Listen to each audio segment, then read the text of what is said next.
श्री गणेशाय नमः। बोलो गणेश भगवान की जय। गौरी पुत्र गणेश भगवान की जय। गणेश चौथ व्रत कथा।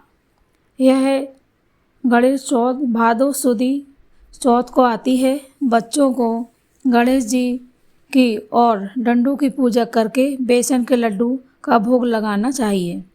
सबसे पहले गणेश जी का ध्यान करके अपने मन में विचार करें कि जिनके एक दांत हैं, कान सूप के समान है, उनका मुँह हाथी के समान है, वे 4 भुजाओं से सुशोभित हैं, वे अपने हाथों में पास और अंकुश धारण किए हैं, उनके शरीर की शोभा तपाए हुए सोने के समान चमक रही है।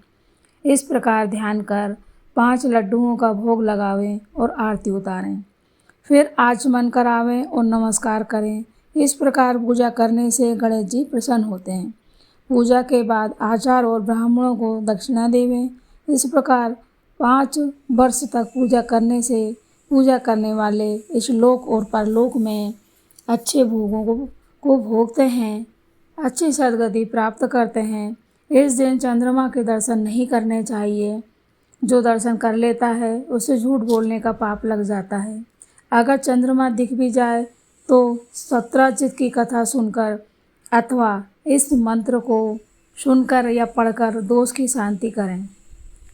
सिंह प्रसेनम वधित सिंहे जाम्बवताः सुकुमारक मारोदी स्तवे वेशः शेमंतकः। अर्थात सिंह ने प्रसेन को मारा और सिंह को जाम्बवान ने मार के गिरा दिया उसे। हे सुकुमार बालक, तू रो मत, यह शेमंतक अब तेरा ही है। गणेश चौथ का सिंधारा। एक दिन बच्चों का सिंधारा करना चाहिए। बच्चों के हाथों में मेहंदी रचाकर उन्हें रुपए देवें और मिठाई खिलाएं। इस प्रकार से गणेश चौथ की यह कथा पूर्ण हुई। सभी के अपने अपने क्षेत्रों में अलग अलग अपने पूर्वज, अपनी माताएं, दादी, नानी, ये सभी अलग अलग गणेश जी की पूजा करके और अलग अलग कहानियाँ कहती आई हैं। हर देश में, हर जगह, हर शहर में, है ना, अपने परिवार के हिसाब से, अपने कल्चर के हिसाब से गणेश जी की कहानी कहते हैं। और साथ में ये गणेश चौथ की कहानी कही गई है। आपने जिस प्रकार से होती है, आप जो भी नियम करते हैं उस प्रकार से आप करें। भगवान किसी भी नियम को करने के लिए अपने भक्तों को परेशान नहीं करते हैं, ना किसी प्रकार का दबाव बनाते हैं।